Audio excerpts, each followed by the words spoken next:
Okay, y'all, so previously I made a video on my flaxseed gel and I applied it to my hair in a wash and go. So as requested, today I'm going to share with you guys how I make this recipe. This is my Marshmallow Root Herbal Flaxseed Gel.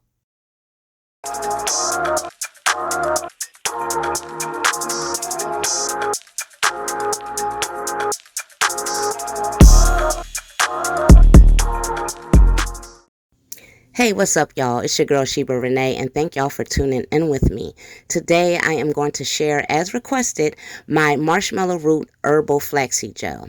This stuff does my curls superb. It's very healthy, and I know what I'm getting when I use it. So if you're interested, keep on watching. Newcomers, go on and tap that subscribe button and the notification bell for my future uploads, and let's get on into it.